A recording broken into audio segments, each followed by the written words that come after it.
Sorry. So hi, I'm Melinda Benson and I'm with Inclusive Partners, and I'm going to be kind of doing, well, I would say most of the talking, but I hope not most of the talking. And so we're going to be working today. Hold on, I got to get all my pieces in a row here. Dominic Paz is my partner in crime here at Inclusive Partners, and he's going to help us monitor the chat. And that's where I would like you to kind of get started and have you put your name and your region in the chat. So we're going to use that kind of as our sign in. And I better get a hold of this because I'm going to be talking, so I need to pull it together, don't I? So as we get that going, I'm not going to necessarily be able to.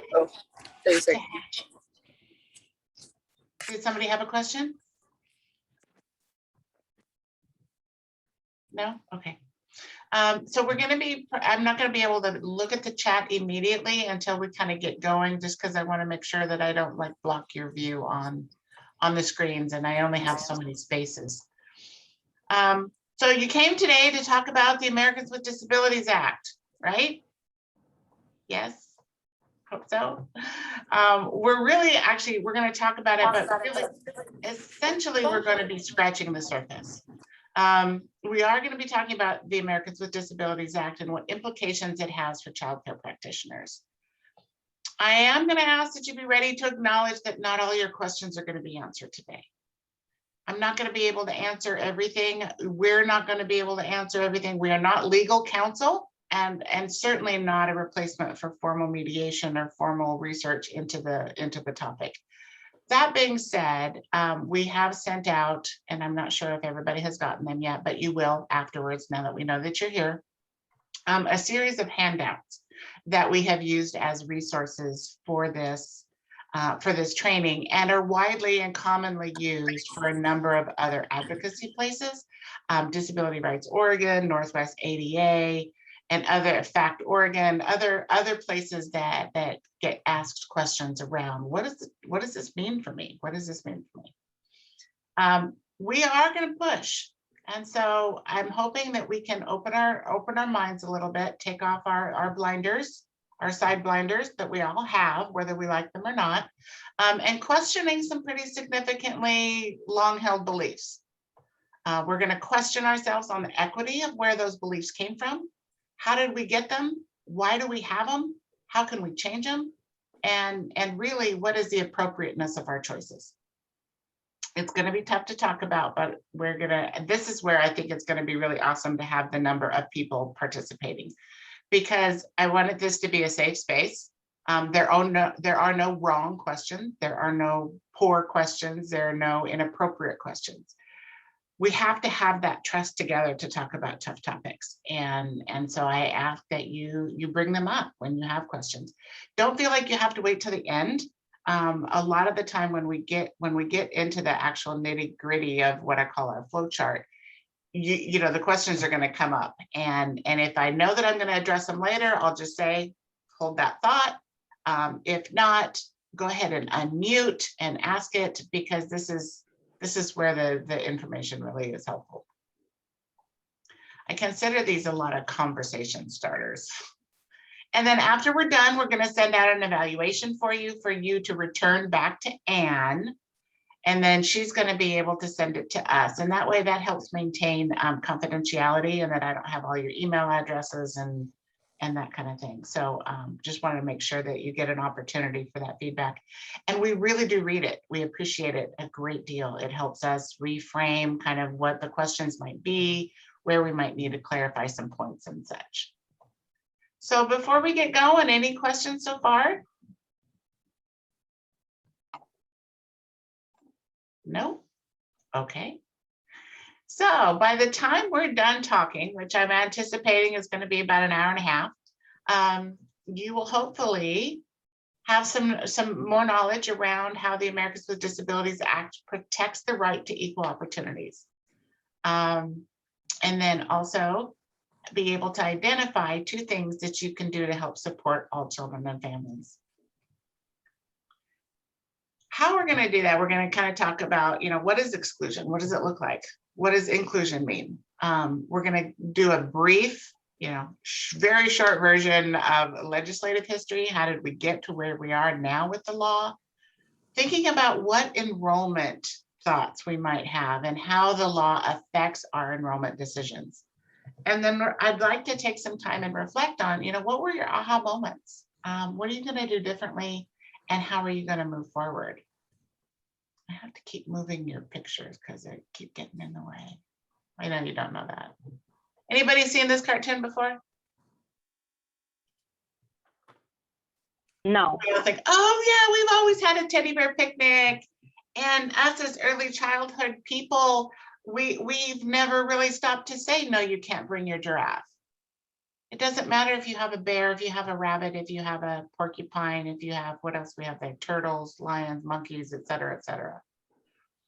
It's not just about a teddy bear. And this is where I want to think about when we think about childcare, that we're all one big picnic. It doesn't matter what your color is. It doesn't matter what your ability is. It doesn't matter really what your age is. You're all invited to the table. And the point is that we're all a community. We may not all get along at the same time or all the time even, but we learn to work it out. And that's what childcare is all about. And so when we're kind of thinking about, the courts ruled that we had to open it up to all stuffed animals, really, it didn't start that rule until 1964. 1964 is when the Civil Rights Act passed, and that specifically was the beginning of the process. As we all know, legislation changes slowly, but it does change. That outlawed discrimination based on race, color, religion, sex, national origin, and later sexual orientation. It prohibits the unequal application of voter registration requirements, racial segregation in schools, public accommodations, and employment discrimination. So thinking about that, that was 1964. That was almost 40, 50 years ago. How much progress have we made? Are we still having issues around voter registration requirements? Are we still having issues of race segregation in schools? And certainly, we are still having issues with public accommodations. So like I said, that was the beginning. Then we moved into 1973, things kept going, people kept marching. And that's when the Section 504 of the Rehabilitation Act happened in 1973. And that was the first civil rights legislation that prevented discrimination in federally assisted programs or activities. So the first Civil Rights Act was a general umbrella concept. Then we had to start looking at, let's be a little bit more specific about where is it that we can't discriminate against. 1975 was the first time that children were authorized, and it was specifically pointed out that children have the opportunity for a free and appropriate public education. It was called the Education for All Handicapped Children Act. And before that, children were not guaranteed a space in their community school. So children with disabilities weren't being educated on an equal basis as their peers. That then has evolved over time and changed into 1990 as to the Individuals with Disabilities Education Act, which then further took that free and appropriate public education, or FAPE, I don't know if you've heard that, took that concept into, okay, we have to provide this free and appropriate public education in the least restrictive environment, which means we need to be teaching children where they live. We need to be teaching, children need to have educational opportunities within their community, not in a special room down the hall, not behind those double doors, not in a separate, segregated classroom. Let's start talking about being together. Let's invite everybody to this picnic. It was then IDEA was then reauthorized in 2004, and then it has been further amended in 2015 as the Every Student Succeeds Act. That might sound familiar, the ESSA. So thinking about 1975 was when we first started saying that children were able to be educated together, but it wasn't until 1990 that the Americans with Disabilities Act was passed. And that is when we finally said all public buildings, all community life we need to have equal access. It guaranteed equal access in all areas of community life, saying that people with a disability have just as much right to get inside their post office as they do their public library. And that meant individuals that needed mobility assistance, they needed automatic doors or ramps or closed captioning or large print. It wasn't until 1990 that those accommodations started to come into play. So when we think about this, back from 1964, 1973, 1975, 1990, 2021, these are all very applicable issues. I don't think the issues are changing and the laws aren't changing significantly, but our attitudes towards inclusion are changing sometimes. And that's what we're really going to be talking about today, is really looking at where did we come with our perceptions now of what is happening and what is inclusion. So let's talk about that. What I'd like to do, so we're going to think about the differences between exclusion and inclusion and what the lasting effects of exclusion are, as well as the positive and lasting effects of inclusion. So this is going to be an opportunity for you to unmute and speak out, or you can put things in the chat and Dominic will shout them out for you if you're not comfortable unmuting. So I would like you to think about a time that you were excluded from an activity, whether it was a group or a team. It could be as a child, as an adult, time when maybe you weren't picked, when you didn't get your dream job, when you were excluded due to your race, gender, age. What were your feelings around that?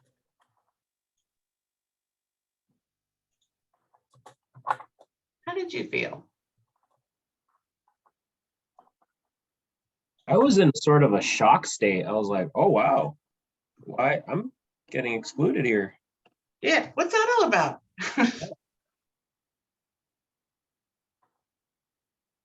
Has nobody else been excluded in their life? I kind of felt like I wasn't good enough. Okay. So Kind Melinda, of? Very clearly. in the chat, I'm seeing a few of them. It looks like it's frustrated, ashamed, angry, different, disappointed. Oops. I missed one. Frustrated, ashamed, angry, disappointed. Ashamed. Oh, you got that. Got that. Embarrassed. Mm-hmm. Targeted. Confused. Confused. That goes along with shock, doesn't it? It's like, wait, what? What? Inferior. Why? Inadequate. Panicked. These are some intense emotions, aren't they? Out of place.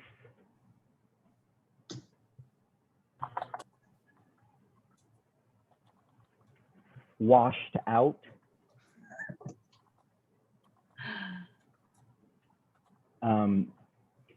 Feels like not trying anymore.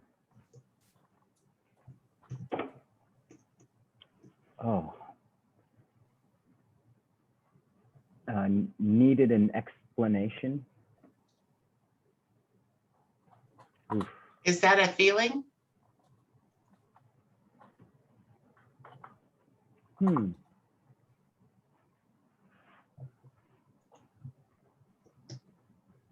Invisible. I could see how needed an explanation could be related to confused. Yeah. But you have to have a good amount of confidence to be able to ask for an explanation, don't you? Mm-hmm. Discouraged and unmotivated. Unmotivated. Discouraged. Sorry, I'm running out of space here. I'll make this a little lighter. Okay, these are pretty intense. And once we started thinking about it, I mean, I know that, I mean, I'm not intending to have you relive the trauma of the situation, but you know, targeting in and or thinking about these emotions, about how we felt, and at our age, at our situation in life, whether these happened when we were a young child, that clearly affected us, didn't it? Mhm. So what about a time that you were included?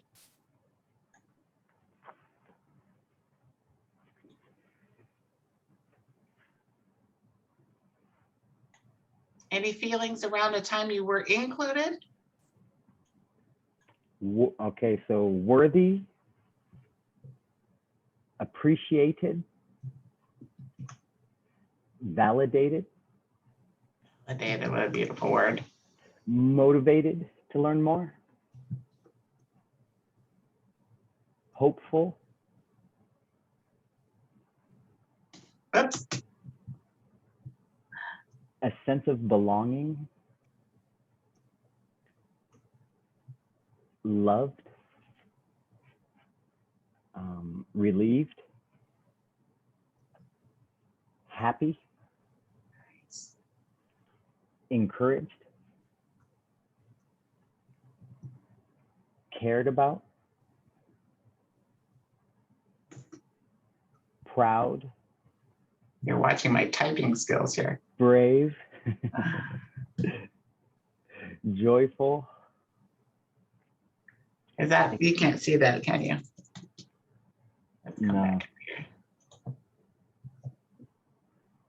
excited, and a little nervous. Ah, no doubt. Pressure. Involved, sometimes surprised. I want to change that.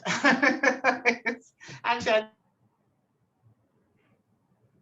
I think there's a number. So it's interesting. It's when we look at the comparisons of these two lists, once we got going, we tend to have more. I mean, they came a little faster of our emotions around being excluded. And once we went, okay, so the times that we were included, you have more positive words, obviously, right? Which one leaves you with a more positive sense of who you are?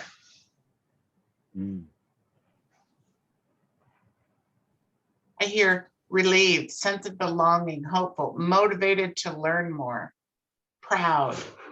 These are emotions that continue, that carry us on and make us stand up a little straighter. And we're like, oh yeah, I'm part of this team. And knowing, I mean, interesting, this kind of, I didn't count them, but we have more feelings around being excluded than we do inclusion. And I don't know, typically that's pretty typical. I don't know whether that's because the emotions of being excluded are more intense, or that we have more examples of the times that we were excluded, or more likely the times that we were excluded, that we were excluded many more times in our lives than we were included. If we do inclusion right, we don't see it. That on that flip side, though, if we see exclusion or if we feel exclusion, we do see it. So we want to make sure when families are excluded from care, it causes all of these things. Like, what do you mean I didn't get into that childcare setting? I'm shocked. I need an explanation. I'm frustrated. Children certainly get discouraged when they're not included or part of a group. We want to switch this to the other side, because we're starting children's, what I call an inclusive resume. All right. If we start early, all children and families have the right to be included in their communities. We're all part of a community, and we need to be encouraged to be part of that. And so let's look at ways that we can include them and include all children, so that we don't have, when they do this activity and they're 5, 10, 15, 20 years from now, they're not coming up with all of these emotions around being excluded, instead of all the wonderful emotions about being included. Was that a bit of a surprise to you? The more exclusion feelings?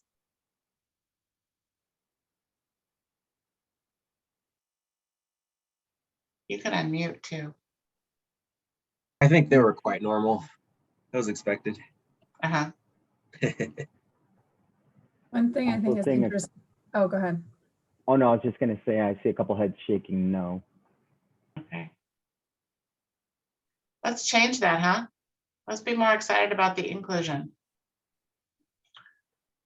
Okay, so speaking of inclusion, Real that- quick, Melinda, there was yes. a comment in the chat saying it is said we hang on more to negative events and words more than the positive ones. that is very true. And that in our brain means that we make them more powerful.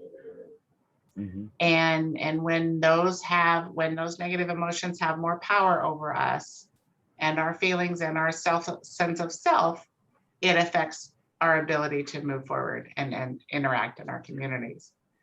So when we think about inclusion and exclusion, we typically come to labels, right? Why do we use labels? What are they for? People will, I don't label children. Well, sometimes we do. We want to make sure that we, accurately describe somebody, like, oh, I don't know, the person with glasses, the person with brown hair, or skin, and people with individuals with disabilities are labeled far more than people that are not, that don't have diverse needs. Labels can be good. All right, they can open up doors, but on that same side, it can close doors. It can also lead to potential discriminatory practices, even if it's unintentional. We're going to talk about that when we're talking about enrollment questions. So thinking about, is it really, which is the most information, as you as a person who is gathering information about a person, would you rather know if they are handicapped or disabled or physically challenged? Or would you rather know that their name's Joe?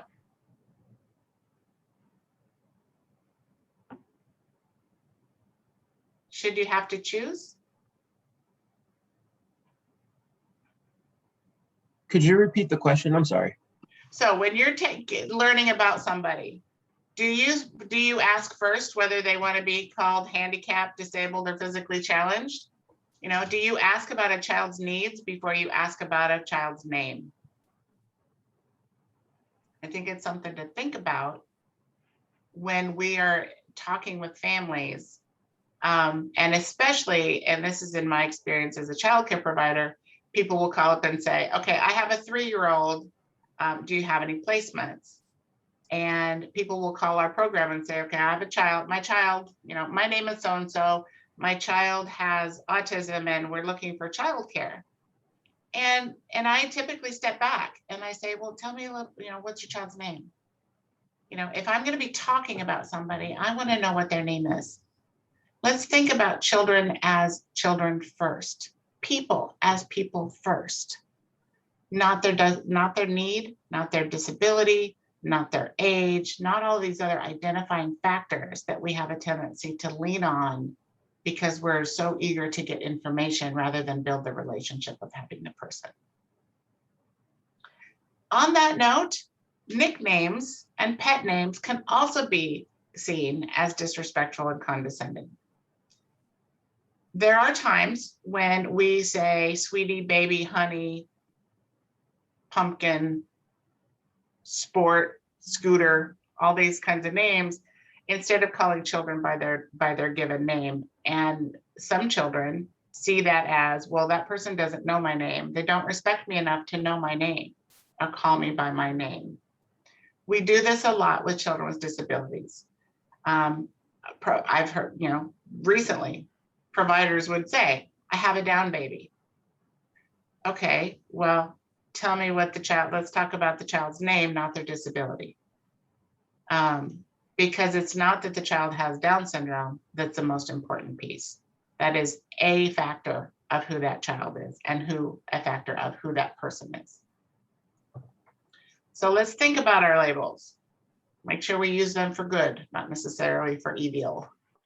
Melinda, there's a comment in the chat. It's talking about that heartbreaking question. Do you think they will be able to handle my child who is on the spectrum / has an IFSP? The fact that that's a question means that family has experienced trauma within their school, or someone probably told them their child was too much to handle. Absolutely. I would love to talk a little bit more about that when we're talking about enrollment conversations. And interestingly enough, I was in a meeting this morning of a state leadership team of high quality inclusion, and we talked about that. The number of times that families are told that they need a specialized situation, that their child has special needs, and so therefore needs special services that overshadow their need for community and their need to be included with their same age peers. And it's pretty significant, the things that we tell families that have children with diverse needs. So I'm really glad that you brought that up. I appreciate and value that. And I'd like to explore that a little bit more. And it might even come up in this conversation here when we talk about this activity. So on the right-hand side, you have all of the words that fit into these blank spots. And so we're going to play a little game. It's a fill in the blank activity. And you're going to get an opportunity to think about what order do they go in.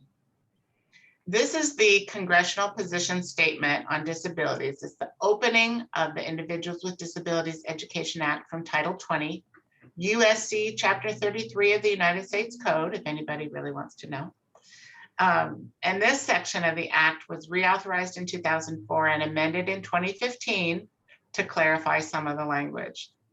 Now I'm going to stop talking and give you a minute to think about, and we're going to talk out, think about what order they go in.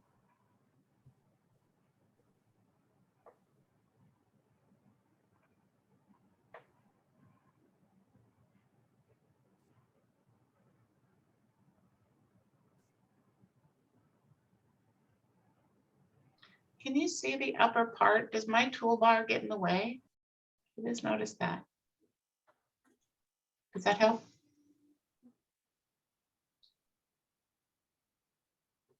Yes. Okay.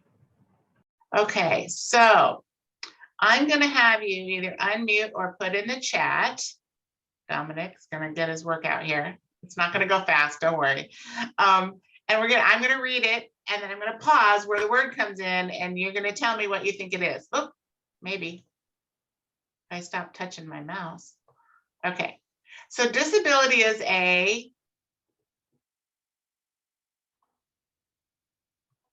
I see natural so far. Couple 3 votes for natural. Natural part of the, oh, I clicked too fast. Part of the human experience. That was your gimme. Disability is a natural part of the human experience and in no way diminishes the Right. Right. I heard it right. of individuals to participate in or contribute. It has got contribute again. Contribute to society. Contribute.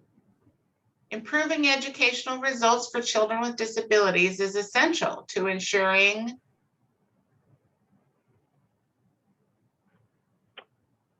equality of opportunity. Equal opportunity. Good one. Equality of opportunity. Full participation.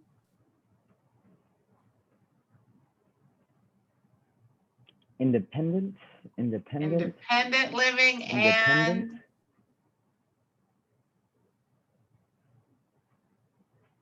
economic. Let's see, self-sufficiency. Self-sufficiency is the only one left. You're right. So disability is a natural part of the human experience and in no way diminishes the right of individuals to participate in or contribute to society. Improving educational results for children with disabilities is essential to ensuring equality of opportunity, full participation, independent living, and economic self-sufficiency. So if we're talking about individuals with disabilities, why do you, in the Individuals with Disabilities Education Act specifically, why do we need to talk about ensuring equality of opportunity or independent living or economic self-sufficiency?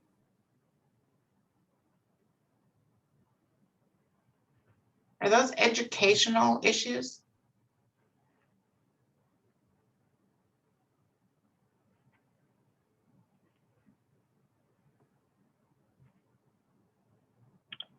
In the chat, it says they're human issues, and They certainly are. it's ways they are abused. That's very true, yes.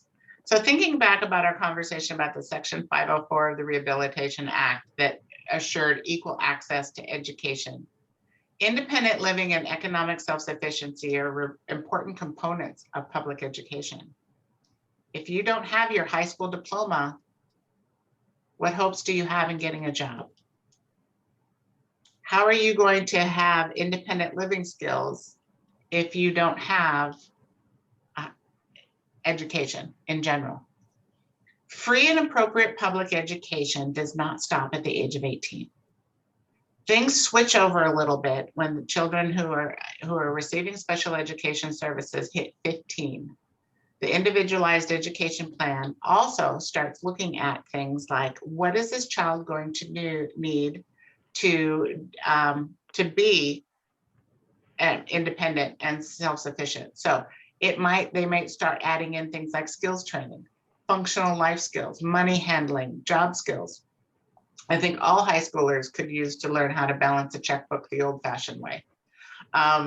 I don't think it's going to happen, but you never know. And so thinking about that, education for some children with disabilities goes all the way through the age of 21. If we start this early, 3, 4, 5, 6-year-olds, children start getting used to being with other children with different needs. We all learn to make accommodations. We all learn that we work together. These are the kids that are going to be living together. They're going to be sharing dorm rooms. They're going to be sharing apartments. They're going to be working on the job together. Because individuals with diverse needs, it doesn't have to be a special need. It doesn't have to be a disability. Any work site has diverse needs. We need to support that and start early. That is why we start, because disability is natural. All of us have something in us that may not rise to the level of perfect, and it may be a diagnosed disability or it may not. Either way, it's important that we're included and that we have all the same rights. A couple of comments in the chat real quick, Melinda, that really are tied to this. So education is tied to success in this society. Education definitely is a determinant of these measures of success. Only recently did education focus on independent living skills of children with disabilities, placing older children with disabilities in group homes. They have an opportunity to learn independent skills.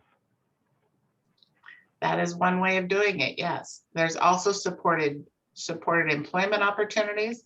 Those things can be done with children at home as well. There are a number of ways to get job skills and that supported education. And that is why we need to start talking about it. I mean, we need to start talking about it young, because as we already mentioned, and you brought up, when families hear that their child needs to be in a specialized setting, they hear, my community is not for me. Mm-hmm. That leads to those feelings of exclusion. I'm not part of this group.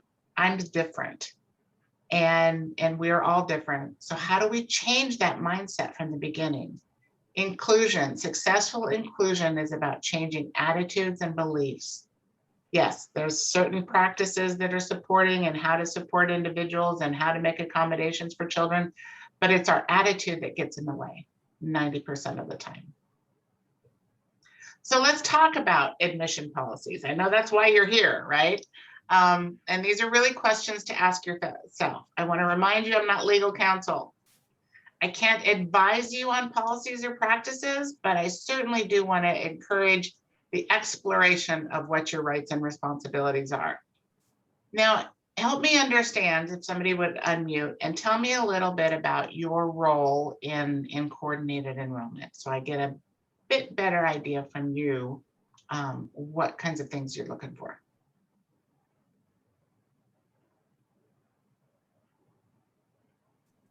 Go ahead, be brave. We are the first to be in contact with families. So we may be the first person or the only person that gets to hear about a concern about a disability or a suspected disability. Okay.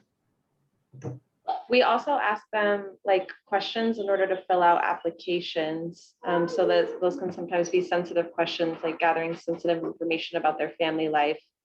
And we are like a bridge between a program director and the family. So oftentimes we, like Antonia was saying, we hear families' concerns that they really want communicated to the school before the school hears about them. Okay. So do you see yourselves as placement coordinators as well?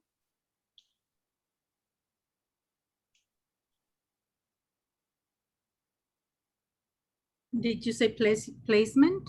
Yeah. Yes. We are part of it. Okay. I second that.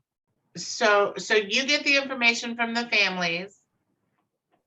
And then how does the family get the information on like who their options are?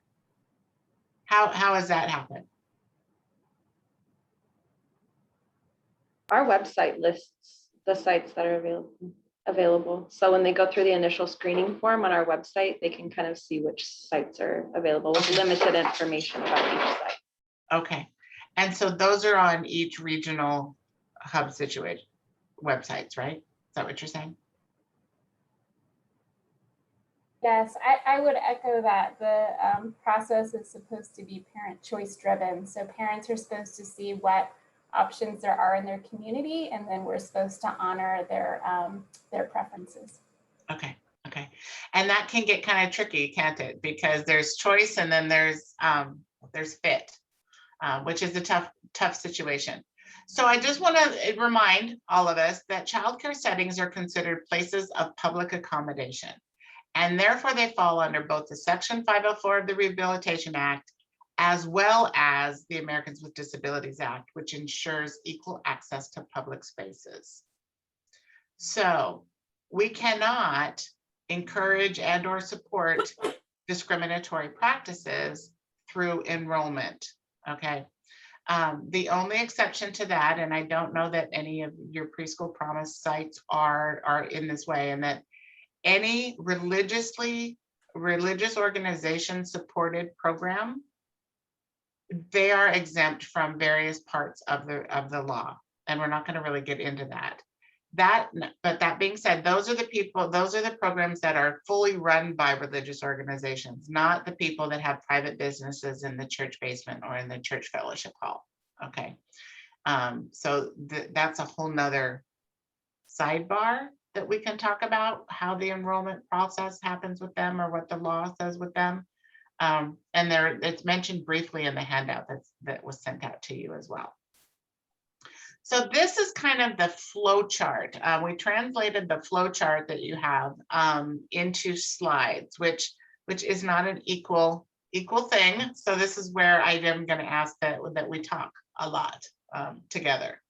So the first question is, and I'm going to come at this from a child as if you were child care providers, because some of these are questions that you may be getting from your child care providers. A family, and I just, any family in a community requests enrollment into your child care program. And the first question you should ask yourself is, what is the eligibility criteria? Okay, so the things that are underlined are words that are used in the Americans with Disabilities Act. And then I have the definition on the right-hand side. Childcare providers are famous of saying, I don't have any eligibility criteria. What do you mean? But we do. We all have rules, policies, guidelines, requirements that are imposed to determine admission to a program. Okay, so what kinds of eligibility criteria do you hear from your providers?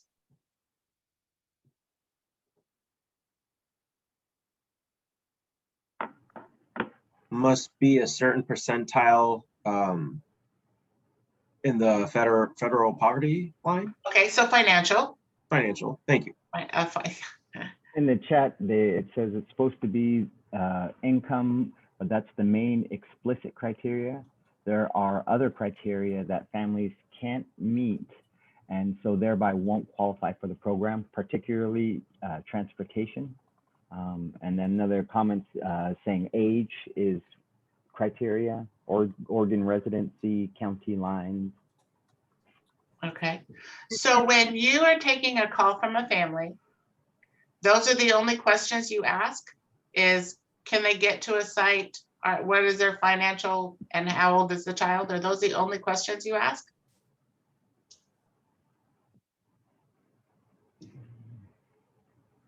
Or are there more? In the chat, I see IFSP, also another comment, if it's in a certain school district-based program, they have to be within the district boundary. Okay, so we ask address then, so region, that's an eligibility criteria. We also ask if there's an IFSP, homelessness, but those aren't explicit criteria. Okay, good save there. Oregon residency proof.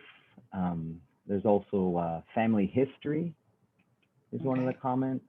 Another comment is we gather a lot of family and demographic data, but as Kristen said, those are not criteria.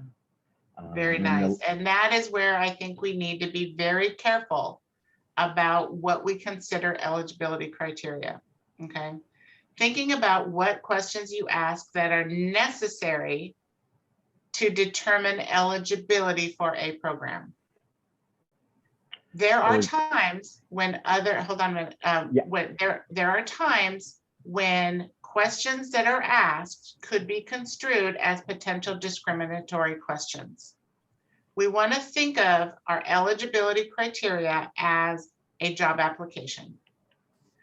Just the facts. What are the pieces that we need to know before we can move to the next step? Think Candyland, okay? What do you need to be able to move forward in that game, okay? These other pieces of information might be particularly helpful for you. So go ahead, Kristen. I'm sorry, I lowered my hand. I didn't mean to do that. Sorry. Oh, okay. I just want to make sure. There is a comment in there that does speak to there are priority groups for enrollment, though. Okay, so that is a little bit different. That's not necessarily considered eligibility criteria, but the first step is making sure that we are clear in our eligibility criteria. In that, then. Oh, wait. Sorry, I need that. What Sky just mentioned is that there are priority groups for enrollment, though. That's super important to unpack. Okay, so when we go back, do you consider that an eligibility criteria? What do you consider priority enrollments? What do you mean by that? A priority enrollment might be like a foster care child. So they would take priority over someone who's not a foster care child. So I think that is definitely an eligibility criteria. Okay. And that isn't necessarily something now, so that may move them up in the hierarchy of being able to be admitted or enrolled, but it doesn't necessarily rule out which placement they might have access to, right? Mm-hmm. so we want to think about eligibility criteria. There's eligibility criteria of, okay, these are the things to be eligible to be part of this program. Then the next tier, so to speak, the next question we typically ask are, does your child have any special needs or not special needs, individual needs? We don't want to use the word special needs at the very get-go because it can be viewed as potentially discriminatory. If we start, we should be asking all families, tell me about your child. And this is where things like these come up. These are individual needs. Each provider should be identifying individualized needs of a child. Does the child have a special diet? Here are some sleep preferences. This is, was there a home language? Are there other interventions, other services that are involved? These are questions that aren't necessarily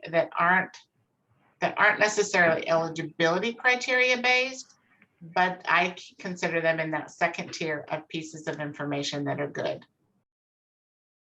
I need to point out that special diets, you cannot charge more. And I know that Preschool Promise is a little different because families aren't necessarily involved in paying for care. But in your world outside of Preschool Promise, and I know there is one, I need to point out that a child care provider cannot charge more for a child with a higher need, with diverse needs, with special needs, with a special diet, not being independently toileting. That is a discriminatory fee, and it cannot be done. So let's move on a little bit ways. So then the next question that providers typically have is you want to start identifying ways to accommodate a child. And an accommodation is considered an effort to structure or arrange the environment so an individual with a disability can experience the social or physical space in a meaningful way. Basically, what do I need to do to make this work? So before now, we weren't talking about disability. Once we put the disability label into the mix, does it change the eligibility criteria?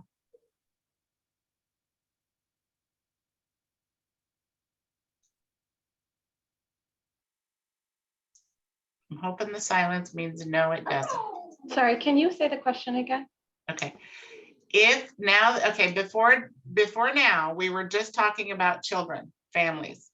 We didn't bring out the issue around disability.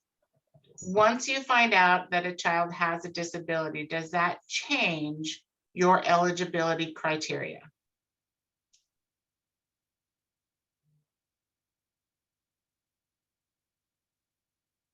In your mind on that conversation with a family, does that change where you're going to lead them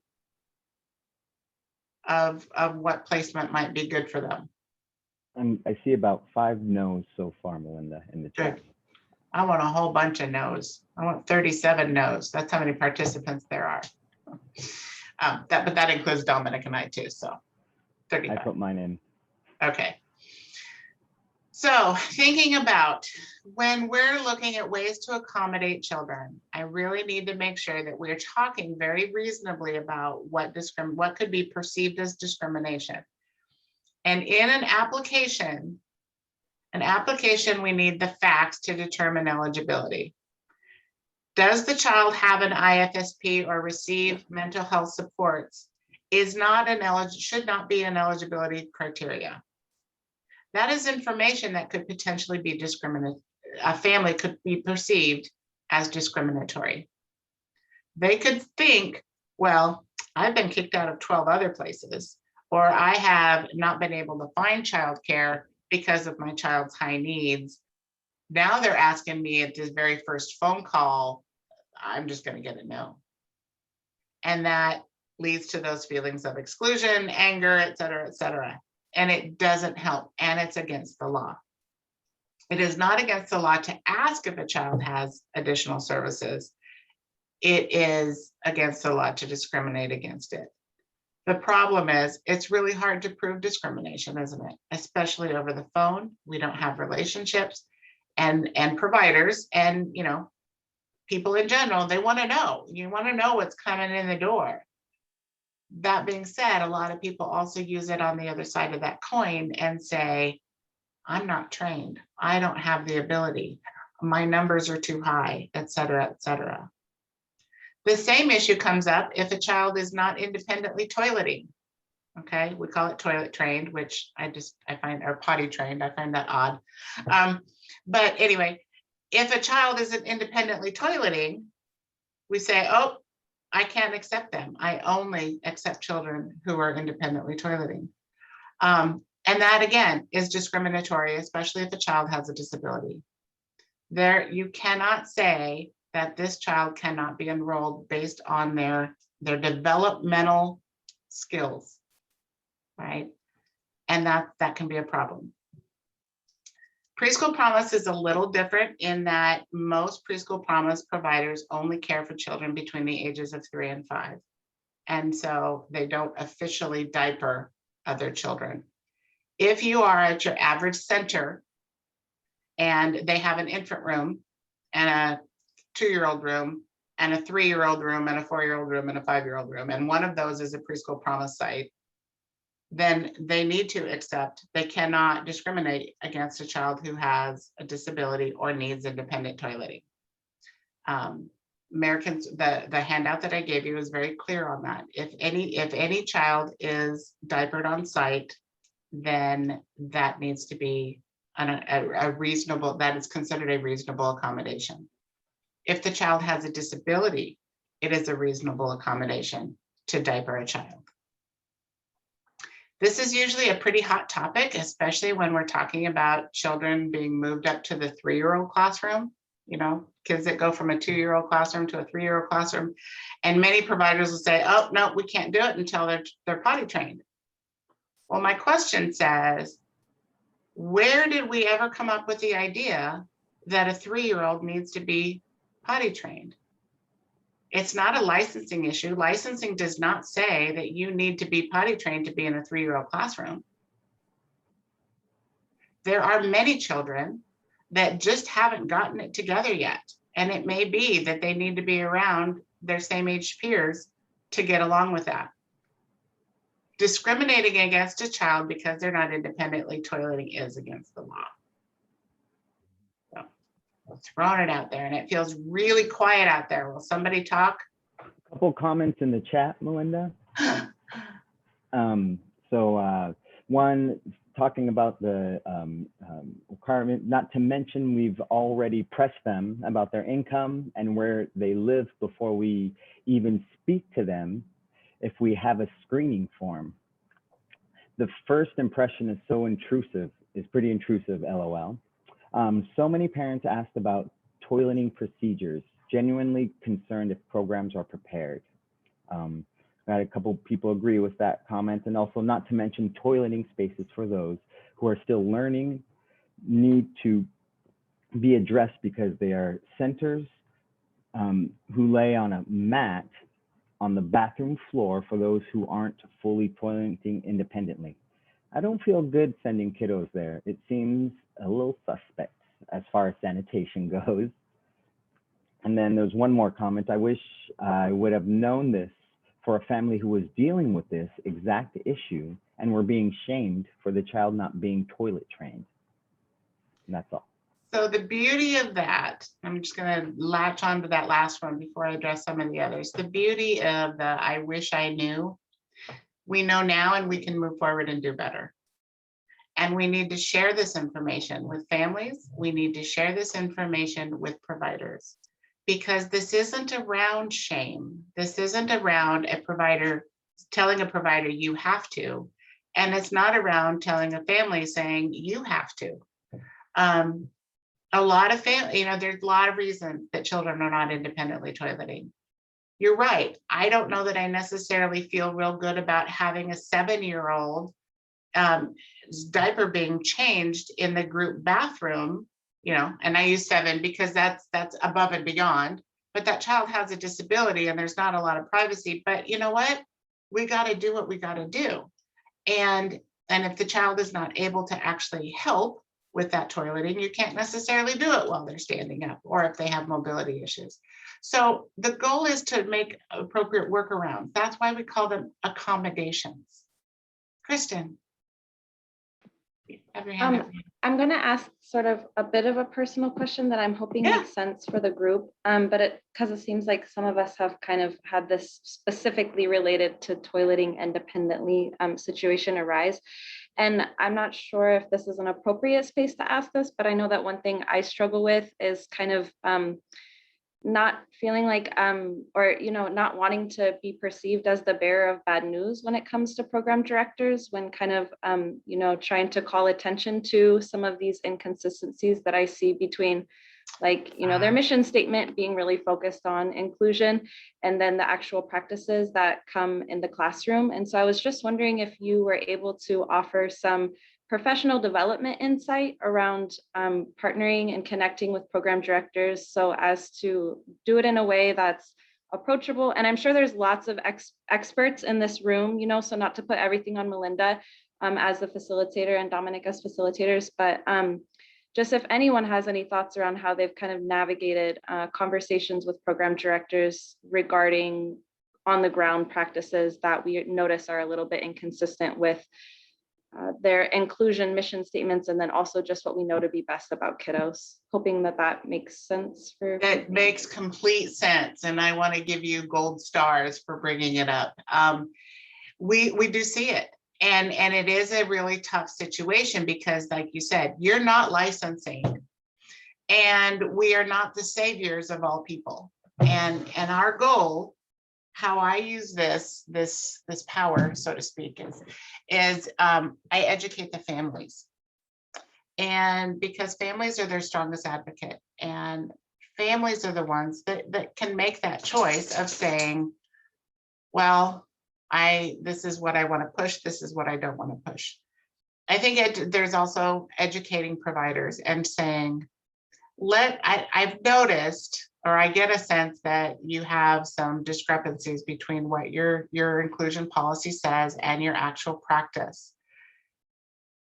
Can I refer you to either Inclusive Partners or your local R&R, or to other, some other coaches out there that can kind of address some of those inclusive issues?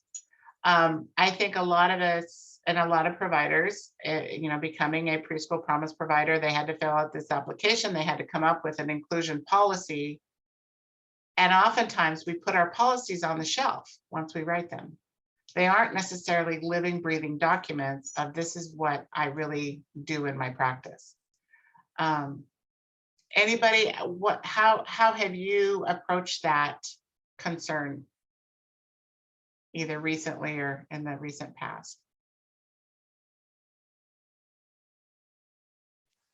I'm sorry, I have a comment.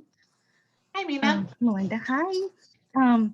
Well, as a CES staff, I feel personally very limited in my position, is that we are not technical assistant agency, nor contract holder to enforce the rule, neither a licensor, but we just do the placement. Yet, that we are the first contact was the family.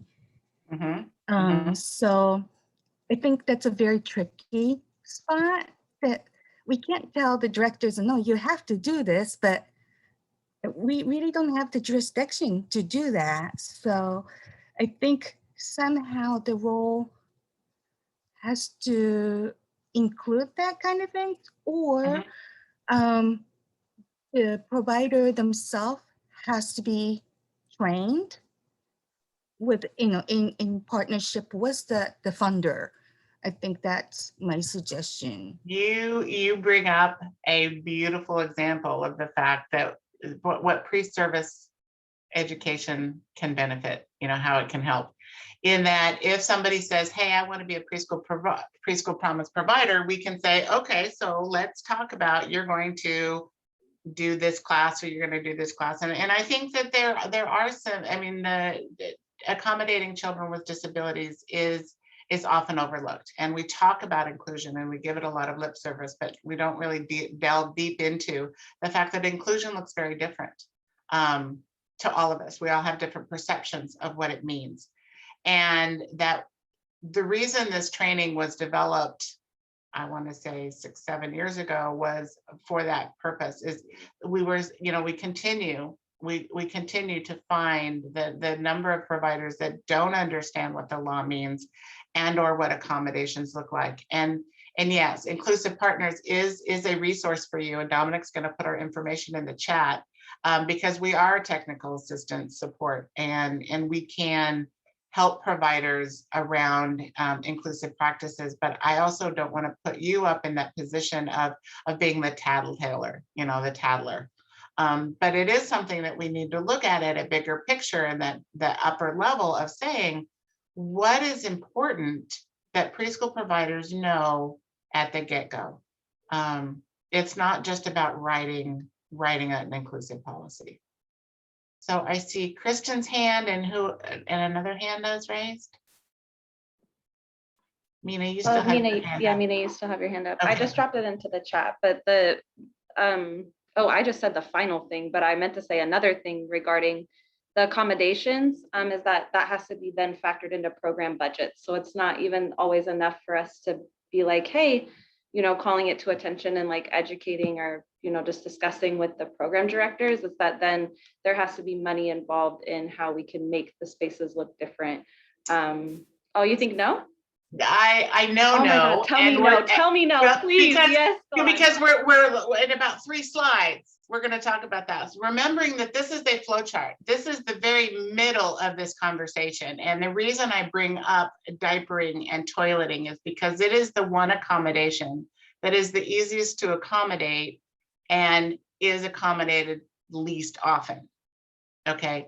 And so we're going to talk about, as we're talking about enrollment, let's go ahead and Christy, let's take your question, and then I'm going to move to the next thing, and it's going to kind of help follow that flow chart, Kristen. Okay. Okay. Well, and my question has more to do with the enrollment process as well. So I think it's time to add it in. So one of the questions we've been thinking about and planning for next year is also what is considered best practice around the ratio of children with disabilities in a classroom versus their typically developing peers, given the number of limited preschool promise slots that we have available and the interest that we're seeing in applying for those slots, so that we are not creating a classroom that is no longer an inclusive environment, but is what you referenced in the beginning, a classroom that is completely children with special needs. Yeah. So inclusion means that you have the equal number of children, or fewer number, really, ideally fewer number of children with disabilities as their same age, typically developing peers. The ratio should not be more than 50-50. Ideally, it's 60 typically developing and 30 to 40, 60-70 and 30-40 of children with disabilities. That being said, a child with a disability doesn't come with a prescripted number of accommodations. A child with speech services has a very different need than a child who needs a feeding tube. Okay, so we cannot say all disabilities are created equal, and that's where the individualized accommodations and the conversation about how do we help families understand what their rights are and or what is the best placement for them. It's not always a provider decision as to what is the best placement. So we're thinking about, okay, putting in the back of our heads of, okay, we need to, once we know about a child, we want to think about ways to accommodate, make accommodations for that child, and know that you on the phone are not going to come up with the magic list of everything. And not only that, is children don't walk into a center or a classroom or a family childcare home with a list of needed accommodations, because we don't know what it's going to be like at that particular setting. So the next question that we ask ourselves in our minds does the child need auxiliary aids and or services? Auxiliary aids or services are mentioned in the Americans with Disabilities Act as something that helps an individual with a hearing impairment or a communication challenge. Okay. Auxiliary aids are things like an interpreter or FM systems or a talking device or picture exchange system, to help with communication. Sign language is not considered an auxiliary aid. Sign language is a different language. It's a primary language or a communication need, but it's not considered an auxiliary aid. Auxiliary aids tend to come with the child. Except that we're working with children that are age 3 to 5, and they may just not be identified. Okay, so it's a tough situation to kind of figure out where they fall in this, but it does not fall on the provider to pay for these things. So when you were talking earlier, we were talking about accommodations that can be expensive. Not all accommodations need to be expensive. And not all accommodations involve actually rearranging the building site. Okay, we're going to get to that. So one of the next questions, and this is another really tough conversation, is does the child pose a direct threat? This is not something you should be asking on an application. Okay, this is not something that you should be asking a family in an already, as you said, already intrusive conversation talking about their child's needs. A direct threat is considered a significant risk to the health or safety of others that cannot be eliminated by the modification of policies, procedures, or practices, or by the provision of auxiliary aids or services. So a direct threat looks different. This is not something that is on an enrollment decision. Typically, it's usually something that comes up later. That being said, there are times when we hear from a provider that says, no, that child has been kicked out of the 3 other childcare settings in our community. I'm not taking him either. That's discrimination. All right. There's no saying that that child is going to have those same issues in that setting. So when we talk about direct threat, that is one of the only things that if you have significant risk to health or safety, that we can talk about suspension or expulsion, or that we should be even talking about suspension or expulsion. We know that suspension and expulsion looks different in childcare. Sending a child home early, that's a suspension. They can't maintain their behavior today, and they're going home. That's suspending a child. It's considered a temporary removal from the setting due to a child's behaviors. All right. We have to remember that children's behaviors are their form of communication. They're telling us something's going on. It's us as the adults, it's our job to figure out what are they trying to communicate, right? Sending them home communicates to them is you don't fit in this group, you're going to be excluded again. Expulsion is what we call being kicked out, disenrolled. Families here, well, it's just not a good fit. Well, it's not up to the child, and we're putting the pressure on the child to make the situation a good fit by excluding and expelling them. So when we think, yes, go ahead. Hi, I have a question about this statement of direct threat. I was recently talking to a provider to try to allocate some students, so moving them around. And the provider was mentioning that she feels very unsupported from the state because she feels that there's a majority of her kids that might have some type of behavioral or some type of issue because they're constantly biting and hitting and pulling people's hairs, like not just the children, but the actual teachers. And so I didn't know how to support her other than just listening to her, when my job is just really to actually support the families and ensure that there's an opportunity for them to, move into a different location, especially because we had a few daycares that closed in the area. And so that was really concerning because I didn't know how to support the provider. And the only thing that I could think of is there a way where providers could potentially, maybe when they're signing all of the paperwork with the families, if there's some type of, what would it be? Like a declaration indicating that if there's suspicion of a child with some type of disability, that the parents have to get an evaluation by their medical provider.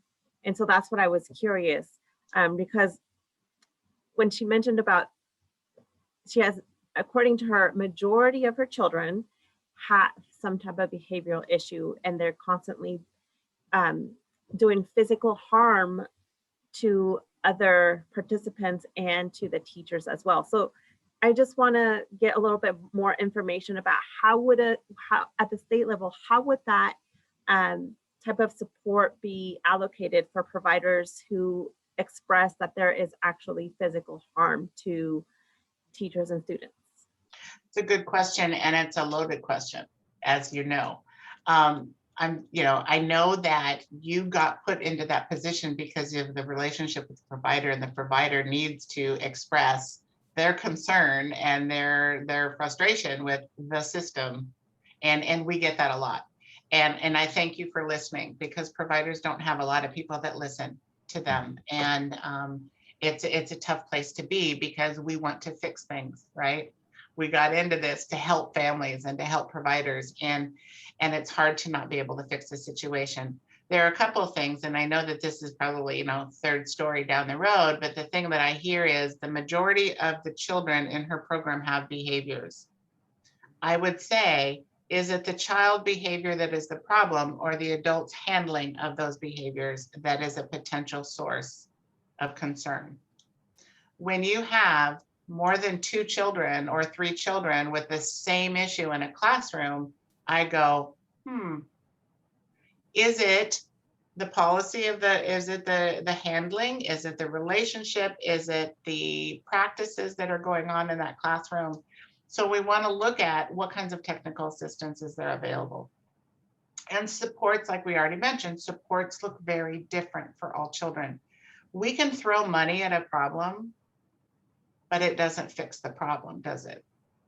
The only thing that fixes a problem, especially a child's behavior, is relationship. And leaning into how do we change our practices to help support that child, which means all children. Direct threat is really tough. It's a tough space. And I know that providers, especially our preschool providers, and this seems to be coming up this past year, which is why I'm here today, is preschool providers are saying, I've got these kids, you're placing these kids with me that are totally out of control because they've never been in childcare before. So it's kind of like, Head Start's been saying this for years. You get the high risk children, and these are families that are in tough situations, coming off of COVID especially. There's a number of issues around that, and these are trauma behaviors. So if we can remove the behavior, the conception, the perception that the behavior is the child's issue, and look at it as a trauma-related reaction, then we can remove that from the child's perspective and say, okay, how do we change the situation? It may be that this direct threat, both to peers and adults, because usually those are for different reasons. Children that act out towards adults have different issues around acting out towards their peers. And there, to answer your question, there is no way to make a family access outside services. There are times, especially if a provider says, by the way, I think your child might be on the autism spectrum. I think you should go get evaluated. That parent may very likely go, oh yeah, no, not going to happen. I don't know who you are, and why do you think that's going to, who are you to say that about my child? Families get very defensive, because often when we are approached about our child's issues or concerns a provider might have about our child, it's a reflection on us, especially around behaviors. So how can we look at, once the child is in the place, how can we look at what is happening and how can that potential direct threat be eliminated through reasonable accommodations? And that's where your relationship and referring to technical assistance providers, whether it's us, inclusive partners that we can do. We have staff and can come out and do that, but also your local R&R has quality improvement specialists on this same track. There are other mental health supports out there as well, social emotional supports. Childcare, and I'm going to say this, I say it again later on, but childcare providers are not in the field for the social prestige, the money, certainly not the health benefits, all right? We joined this field to make a difference. And it's really tough when you have children that are acting out and you feel out of control and you feel like you can't accommodate a child. But very rarely do children rise to a level of a direct threat. It's not the child that is the direct threat, it's the behaviors. So let's talk a little bit about what we consider readily achievable undue burden and fundamental alterations. And this is really the nitty-gritty of how do we accommodate children. First of all, we want to look at, you already asked, well, how do we make an accommodation? They're expensive. Well, are we talking about physical or architectural barriers that need to be removed to accommodate a child? And most often this is in reference to a child that uses a wheelchair. I don't have the money for a ramp. My doorways aren't wide enough. I can't, fill in the blank. That is where it's considered, it could be considered a barrier to access. But not everybody who uses mobility tools needs a ramp. But let's talk about what's considered universal design. And we're going to take off your enrollment hat here and talk about your child development hat. A classroom that is easily accessible to children appropriate for that age is your second teacher. All right. If you have chairs rather than benches at a table, you have children that are able to stay focused a little bit better. If you have adjustable tables that you can have children stand at instead of sit at. If you have chairs with arms on them, we know kids have a hard time staying in chairs. We as adults have a hard time staying in chairs without arms on them, or preferably a footstool and or a recliner, right? And so we have to, think about how do we help children succeed? And it may be that it's our environment that is affecting their ability to succeed. Which means, is that accommodation going to be readily achievable? And that means things like that it's something simple, that it doesn't necessarily require an action that's significantly difficult or expensive, all right? Right. And change the basic nature of the services offered by the program, which is considered a fundamental alteration. Now, there is no ADA police, all right? They're lawyers and families have to invoke a lawyer to go that route. That being said, licensing is required to uphold the Americans with Disabilities Act, and we as practitioners in the field are also reliant and responsible for upholding what the law says. It may be that we need to think about policies and procedures and practices that need to be modified to accommodate the child, okay? And transportation is one here that can be a challenge. So if a child receives special education services at another site and they arrive at the childcare place in a bus, and a provider has to go out and meet the bus, and they're a single family childcare provider with only one adult, that could be perceived as an undue burden, because that person would not be able to, they would have to hire somebody or take all of the kids out to greet the bus. There are ways to make accommodations around that. And it may be having the bus driver have an aide, it may be writing additional services in to support that child, it may be changing their childcare hours or, different kinds of things. But that's a procedure that needs to be changed. Policies, you talked about inclusive policies. We need to hold providers true to what they say about, I don't kick kids out. Well, if you suspend and expel children, you're kicking them out, okay? But I also know from a provider's perspective, like you mentioned, if I don't have the support to make these changes, I am going to give up, and I am going to be more backdoor discriminatory than I should be. And that is why we have to be so careful when we're asking about screening, potential screening information in that initial phone conversation. So I think of it as, because these are case-by-case situations, is when we're talking about enrolling a child, is we have to know, what do you need to know to open the door? Okay. And that's really kind of what this all boils down to.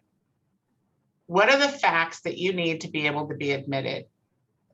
And that is, we mentioned family income, age eligibility. It might be where they reside as far as which programs they would be eligible for, and whether they're a foster child. So that gets them in the door. That's all the information you should need at that point. And we need to work with our providers about asking those other questions, like, does your child receive additional services? I would hesitate to ask, does your child have an IFSP? Because families who have been kicked out before will say, I don't want to tell them that. And if they don't tell you that, and the provider finds out later, that's a tough situation that you put the family and the provider in. So if we couch it as, does your child receive additional services, or do you have other supportive services for your child? And it could be mental health services. That really is a question that providers should be asking after enrollment has already happened. We don't have to get all the information at the get-go, because what we're doing by asking those questions is we're potentially screening them, and that can be a challenge. And that's where we get to this wait door. Okay, you're not fully admitted yet because, you know, I need more information. And it came up in the other training that I did last week that I thought was a really good point. I've been thinking about it a lot, is, but I want the information so I can get the services and the supports in place before the child walks in the door. And that's really good, except that we're not early childhood special educators, and we won't know what supports the child really needs in my setting until they walk in my door. They may, I mean, their IFSP may say that they have, you know, they need speech services. And that may be all I get, but that may look different in a smaller group setting. It may mean that they, you know, we make assumptions by saying that a child has an IFSP, that they need additional accommodations and or a lot more supports. Whereas I think in reality, the children without the IFSPs, the ones without supportive services, those are the ones that we're more challenged by, because they don't already have a team. As a childcare provider, it's our responsibility to help support the development of a team with that family. And you as coordinated enrollment aren't necessarily in that position. And so I just want us to ask, why are we asking that? Because some families will see that as soon as I tell you the truth, that trap door is going to come out from underneath my feet and I'm done. And I'm going to stop telling families, or I'm going to stop telling people that my child needs services or has disabilities. So a couple comments on that we missed. One of them was about, I wanted to make sure I mentioned this, about another example of a soft suspension, which is removing the child to the director's office, causing them to miss out on instruction and peer interaction, which happens frequently. And and I also just wanted to say, I think for the preschool promise programs, they are required to ask on the application for preschool promise if the child does have an IFSP. So I just wanted to point that out too, that it is one of their requirements, but not to make it about the IFSP. It's funny because, yeah, Renee and I had this conversation last week about maybe we need to revisit that, because is that setting up a potential discriminatory practice? And or is checking the box, what does that change in our perception? Because inclusion is about perceptions, right? Think about our perceptions when we talked about in the very beginning, your perception of being excluded and your perception of being included, the emotions wrapped around that. Children and families have those very real emotions. And the only way we can change that is by changing our practices. So thinking about our enrollment practices and knowing that you are driven by the Preschool Promise policies that have been set into place by the state, there are still ways that you can kind of approach it. And so I'm hoping, and I know that this training is probably leaving you with more questions than answers. But I want you to think about, when you're talking, is for you to identify individually, how are your practices potentially discriminatory? How am I presenting this to families? How am I helping this not be as an intrusive situation as you feel often when you hang up the phone? We want to work with providers, and this is where I think we're going to be looking at expanding some additional training opportunities for Preschool Promise providers of, let's talk about how enrollment policies are written. And what does your policy look like in practice? And is it real? Is it transparent? Do families get the parent handbook to review before they make a decision about their placement? How are we educating our customers, as far as the families and the providers that you're talking with? How are you educating them around the Americans with Disabilities Act and what their rights are? How are we talking about suspension and expulsion? Another soft suspension is, you don't get to go to outside time until blank, fill in the blank. Taking away recess time. That's like the worst thing you can possibly do for a child. Those are suspensions too. Anytime you're excluding a child from what their same age peers are doing or their classmates are doing, that's considered a suspension. So we shook it up a lot. I'm sure there are more questions. I have a couple in the chat. Okay, bring them. All right, so so the one is a comment just saying that they've added a statement to their forms that says, please note that your response to this question, as far as the IFSP issue, will not affect your child's eligibility or determine placement. Nice, I like that. And then there's a question, it asks, what about programs that use a selection criteria that allots points for children with an IFSP? I can't get into that because that's Head Start. And again, I don't feel, I'm not legal counsel, and I cannot say what policy is good and what is not. I liken that to affirmative action, and that's really what it is do children get points for being in a particular protected class? I'm not going to make a statement whether that's right or whether that's wrong. It has obviously made it through legal questions and legal challenges. So I can't really say much. Disability Rights Oregon, it's also called DRO, has a hotline, so to speak. You can send questions to them via email as well as pick up the phone if you have further questions that aren't necessarily answered by us. And or the handouts that I sent out have additional resources. The Department of Justice has some good information. The Child Care Law Center has some good information. And knowing that, we're frontline supporters, and we're trying to help families. And sometimes by asking too many questions or the wrong questions, it can be perceived differently. So I want to talk a little bit about perceptions. All right. What do you choose to see? Long ago, flowers had no names, and each was treasured for its unique beauty. Then someone decided to label some flowers as weeds and convince others that they were undesirable. And still today, when people look, some see a weed while others see a wildflower. I want to remember that children are children first. We all come with our bags of stuff, literally and figuratively. And what we bring to the table, it changes depending on who we're at the table with. And so looking at how our perception matters and the way we work with families and the way we talk with families matters.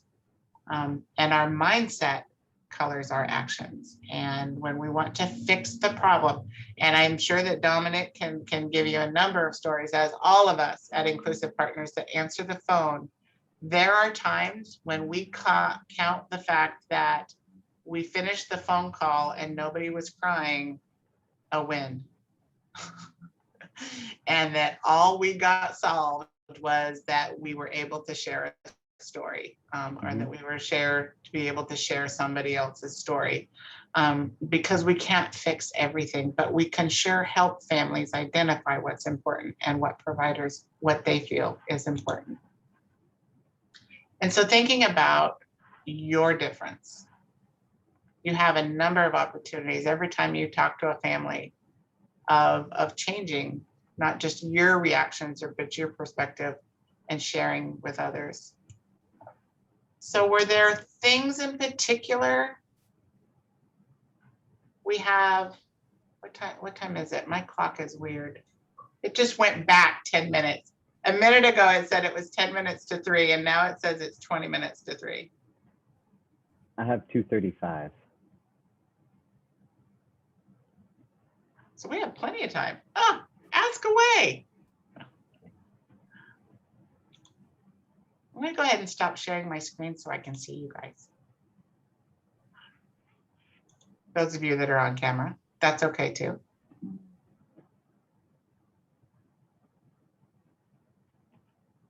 Any questions? Any thoughts?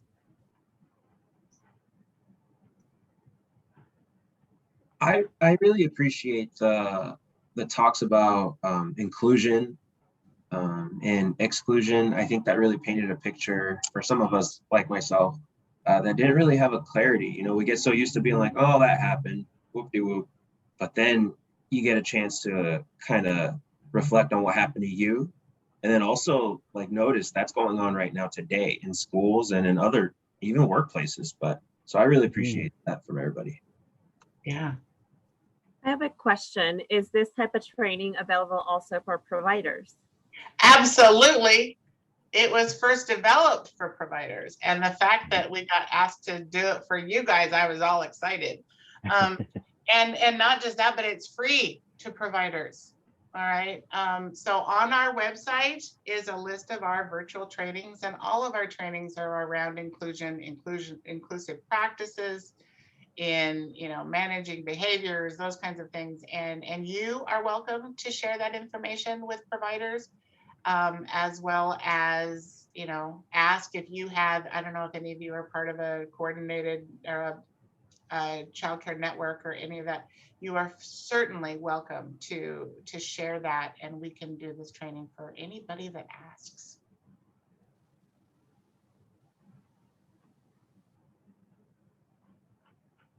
Because we know that the word has to get out there. Mm-hmm. I know. I had a question, or seeking advice, I guess. Okay. We always try to phrase the questions in our application to be really affirming and inclusive of families. We're constantly editing our wording and trying to think of a better way to phrase it, or a way that would encompass everybody, every possible situation, even like with family structures. And there's so many different ways that we can unintentionally exclude people. So one of the questions that we have is, does your child have any other health, nutrition, behavioral, or mental health challenges that require specialized support? And this is one of those hard questions that's kind of trying to strike a balance between gathering information that's really important and could affect the child's ability to be successful in the program. But I always hesitate on words like challenges, because is there a way that we could phrase that is gathering some more information to enable us to better serve that child, but not making it sound like a negative, that we're highlighting concerns or challenges or, you know. I know, I understand your struggle, and I want to have us come back to, why am I asking this question? And what am I going to do with that information? Well, in this case, we report on it to the state. So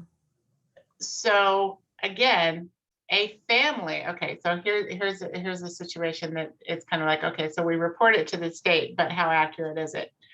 A provider says, oh my gosh, this child is a biter. They bit 12 times today, and they talk to a family, you know, take your child home, and they can't come back until they stop biting. And the family says, they don't bite at home. My child doesn't bite anybody. And we go, oh, well, so that provider has put the family in a really tough space. And well, let's look at it developmentally and realistically. Well, of course the child doesn't bite at home. They don't have 6 other kids going for the same toy, or 9 other children. And so let's look at environmental issues. So how do I, as a parent, say that my child has a behavioral challenge when they've never been in childcare before? And, or I don't know what they're going to act like when they're in childcare. So I would ask, and I don't know who to ask, because I wasn't at the table of asking these application questions when Preschool Promise came around, but I would, you know, encourage you guys to ask and move up the line of saying, why is this information important? Who shares this information, and what does it get us? Because collecting data for the collecting data sake, you and I both know that that's no fun, and it doesn't really serve anybody. So I would ask, when we're asking any of these questions, and help families say, you know what, why are we asking these questions? I have another question. Maybe it has to do, what you brought a really good point, because my child actually had he wasn't a biter, but he was a scratcher, and he's little, he's 1.5. And, you know, I would have to sign like a paper that said, oh, my child hurt another child. And then, you know, it made me think like, oh, well, now my child's going to get kicked out of Baby Promise. And, but then now I start thinking about it in terms of Preschool Promise, where children are actually getting like a curricula. And so my question is there a way where we can send providers like information about how to redirect children's behaviors, like, you know, how to give them creative ideas on how to, instead of, you know, always saying, well, I'm just taking the blunt of an angry child, but actually utilizing certain skills, so then they have better tools and are more equipped for these challenging behaviors. So I'm just curious if there's an opportunity, so then that way, you know, when we're hearing it, we can say, oh, by the way, did you hear about this great resource? I have a handout, let me send it to you. So I'm just wanting a little bit more information on that. Wouldn't it be awesome if all providers had the same information and the same basis of child development, and understanding that your child scratches because it works, A, it gets you away from me, and B, I'm trying to communicate something to you. I'm not doing this to piss you off. Okay, this, you know, providers, I have at times thought, oh, they don't like me, you know, I'm taking this personally. But remembering that providers, and we are all doing the best we can with the information that we have at the time, right? Our goal is you do the best you can, and there's always room for improvement. Knowing your quality improvement specialists at your resource and referral agencies, they have those tip sheets, they have those trainings, they have those supports on the training calendar for providers to sign up for. And a lot of them around child development, understanding and guiding behavior, and knowing that there's a reason behind that behavior. It's not the child. And I'm hoping that we can start turning the tide, that children are getting excluded from because of their behaviors, because they're 2 or 3. Well, they're not going to be communicating in full sentences at 2 developmentally. That's not appropriate. I mean, that's just not the way it's going to happen. But we have expectations in group care because I've got 6, 8, 10 other kids in my classroom. And so what is the best fit for that child? And yeah, there are. And I think we're referring providers that are struggling, that you get that information, refer them to their preschool promise coach and their quality improvement specialist and to inclusive partners. Because those are some of the things that we can do to help. So I didn't talk to you, and I don't know how many of you know about us and kind of what we do. So I'm going to do my little spiel since we have a couple of minutes. But I do want you to still think of questions. So this is not the end. But we are a statewide program. So we're all around the state. And we help support childcare providers by we look to preserve access to inclusive childcare options for children by helping childcare providers in their work. So we provide technical assistance and consultation to providers on their concerns, with their concerns. Most of them are around children with disabilities or higher specialized needs, not necessarily, your basic child development things, but very often when we look at it, this child's behavior is age appropriate. How can I help you and get other resources in there for you? It's not always about hiring an extra staff person, okay? A one-on-one is not an inclusive practice, and it is not an inclusive support. It doesn't teach the child how to interact with their peers. We all know that the higher number of adults to the number of children is beneficial for all children. So, we have to kind of weigh those things. So Kristen and Sky, I see both of your hands. So Kristen, can you go first? Sure. I think Sky might just have forgotten to put their hand down. Oh, okay. Yeah, from the smile, I think so. I'm looking at the program for providers, the training program, and it looks like it's like several hours long. And I was just quickly wondering what that usually looks like. Is it usually like a day-long training for programs, or are they usually like over several sessions? So that's not a training program for providers. They are trainings that are available to providers. We are all master trainers through the Oregon Registry. And so just like any provider can choose which hours, which trainings they want to take, those are the ones that we offer. And we offer them both for individual settings. So like a center might say, hey, I want this training, or we most typically offer them through the child care resource and referral agencies.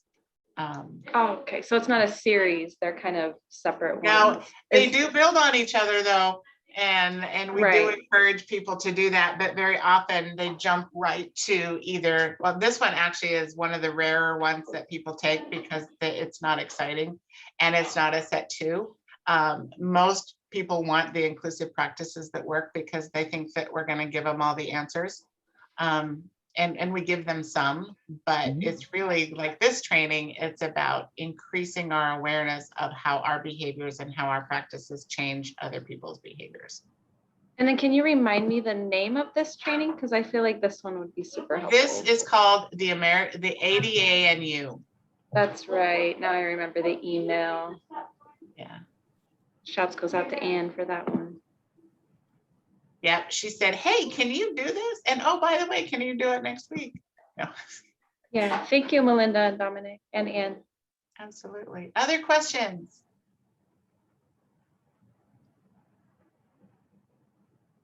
Any other life-changing moments in the past 2 hours that are going to make you rethink everything in your world? No pressure. Hi, Melinda. This is Francis Sala with Multnomah County. I appreciated this this training. I think that there's a space here where I feel like there's a little bit of struggle when it comes to us around the preschool promise stuff, because even as coordinated enrollment, I think that part of the problem is that our hands are tied on a lot of these conversations when we start talking to providers. And as working with the providers deeply in Multnomah County, I mean, I've heard things where providers make decisions around kids based on their ability or they have that training, right? So your comment around toilet training, that's a huge one, right? Also, do they have disabilities? What I appreciated was you stating the fact that, you know what, that's discriminatory for us to ask those questions, right? And I think it would be helpful for us to have an extensive guide. First of all, I think it would be helpful for providers to have this training. That's what I really think will be helpful, right? Start telling them. Right, exactly. I think that for Mina, myself, me and Mina, because Mina's in my county, I think that Mina and I working together and putting something together for providers, because they're not just going to go do it on their own, right? We're going to have to put together some kind of like big body piece of work and stuff like that. And they're going to all talk about work time and when do they have time to do that. So we got to figure out like how to have that kind of conversation and tell them and give them this opportunity, because I think not realize that some of the things that they're denying children is discriminatory. But I think that there's this piece where nobody's calling them on the carpet on it. You know what I'm saying? Nobody knows, right? So they're not telling and the parents aren't saying anything. So it's this thing like, so this becomes like one more systemic thing that we have to figure out, like, where are we doing and coordinated enrollment, being able to be champions and being able to say, okay, this is who you need to go talk to, right? Or let me refer you to this, or we making note like, oh, our providers really need some training in this, right? So I just feel like sometimes it feels like our hands are just super tied on certain things. And so, and I don't know how to tell Mina like, yeah, Mina, you should say that, or say, no, Mina, you can't say that. You know what I'm saying? So then it becomes me like, oh, I shouldn't say that either. So I just, this is where we need a lot more work and understanding about the things that we can and cannot do and the things that we have the ability to do and control. So. Thank you, Frances. Going out on a limb and shaking that up is exactly what we need to do. And we need more people that are willing to, you know, ask the questions and know that we may not have the answers, and know that if we say this to a provider, they may not necessarily change their practice. It's just going to go underground. So how do we have safe spaces like this to say, here's the law, but I know you need these additional supports to make it happen? Because as we know, you can't just say, go do this. As a provider, I was not able to make changes in my classroom until I learned about the topic. And I learned more about how to make accommodations for a child who was using sign language and a picture exchange thing instead of words. I didn't know that until somebody came in and helped me. And if we don't give providers the support to make those changes, that professional development, that one-on-one coaching relationship, that thing of saying, it's not your fault that you don't know, but now that you know, let's do better. How can I help you do better? And that's all providers. And I'm going to say it out there, there's no one best practice, because best is a perception, and what my culture and my skin color and my upbringing and my socioeconomic class say is different than somebody else's culture and environment and lived experiences. Okay, so it's very, very different, and we need to be responsive to that. And I really don't like the heavy-handedness of saying, okay, you can't do this, that's the rule, but not having the supports to back it up. And that's where I think Inclusive Partners is one of the things that we do really well at. We're small but mighty. I mean, we're a tiny little team, but that's because we've been underutilized and nobody says, hey, let's expand this program. So you're going to help me with that, because you now know about us, and there's a number of new faces that may not have necessarily known about us. So I really do appreciate this. What other questions, comments? I'm seeing some here. The side eye, yeah, no doubt. Hey, Melinda, this is Renee from Southern Oregon. And as you know, we are, eyeball deep in this work in our part of the state. And I'm just wondering, and you stated it really well, that training isn't the beginning and the end of this topic, but it certainly is at the beginning. And having all coordinated enrollment staff be on the same page and all of the preschool promise providers being on the same page, knowing what the law says is like the entry point for figuring out the other pieces of the system that we still need to work on. And so I'm hopeful that Anne can bring that request back to ELD. And I'm thinking it would be pretty easy to require that in every preschool promise provider contract. The early learning hubs have equity trainings that we're required to do contractually every biennium. And it seems very appropriate that preschool promise providers would have this as the very, very, very beginning point. And then that's when the hard work begins, when you realize that, that you are accountable and but that you have system partners who can start to troubleshoot some of those issues. And so I'll share more about Southern Oregon's journey later as we get a little further down the road. But this is really critical work. You know, this is another marginalized population that has been whose voice hasn't been heard for a long time. Parents are typically overwhelmed and not really knowing even where to go to ask for support. And Southern Oregon has seen a real uptick in that just since we started handling coordinated enrollment, when, you know, some programs that may have been accustomed to kind of picking and choosing the family applications can no longer do that. And I don't say that to be disparaging or, you know, critical. It is what it is. Different programs, but we know that that happens. And it happens oftentimes because folks don't have the support they need to do something else. And so in addition to training, support is so needed. And that is a conversation for another day. But I really, really appreciate everything you've shared with us today. So thank you. Absolutely. I'm glad that you all felt that you came. And that, yes, you are going to get oral hours for this. So as long as you have signed in the beginning, and I know that you were here, I will be able to send all of the certificates to Anne, who then has your emails, and we'll send them out to you guys.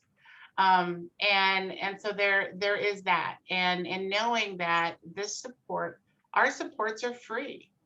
The R&R, the quality improvement specialist, the supports to the providers are free. There is no cost to them because we are all in this business to do better. But we can't do better by ourselves. And when we're operating in a silo, when I'm a registered provider and I'm the only one in my home and I'm the only one that's dealing with these 6 children, oh my gosh, I don't know what else to do. And at 5 o'clock or 4 o'clock or 7 o'clock when I'm done, I'm too tired to ask anybody. And so I acknowledge that how hard that is. And I also acknowledge that you are in tough situations as well. Because you're talking with these families, and all of us are in this to make a difference. So I appreciate you doing that and taking the time and speaking with all of our families and our providers. And yeah, you do feel like a go-between sometimes, but families don't know. We're already in a childcare desert. How do we support our providers rather than telling them all the things that they need to do that are really hard? It's 2:57. Go ahead, Anne. Oh, was just gonna say, Renee, to your request, I'm happy to bring back that to my program team colleagues around supports, and to highlight again the ways that the partnerships between you all and the CCR&Rs to support providers as we're all learning this together is just so valuable and important.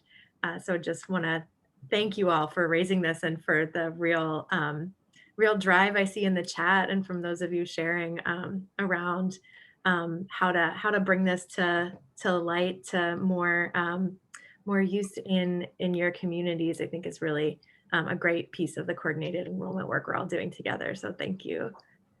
And Anne, I want to call out your comment in case anybody didn't see it. As she said, feel free to send those PSP application questions to her so she can compile them for her program colleagues. We can't get anything changed if we don't tell people what we want changed. So let's all inundate Anne.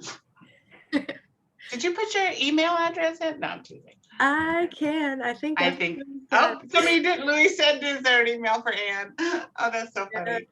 So yeah, she will go ahead and do that. And I'm gonna go ahead and stay on, but I want to respect your time that we had till 3 o'clock. And so I'm gonna let you go ahead and go, knowing that we are here. We will answer the phone, we will answer the emails if you have further questions or you want to talk about a little bit more specific issues. I would be happy, and Dominic and Trish and Sue and all of our people, we were happy to talk about it. So thanks so much. Thank you.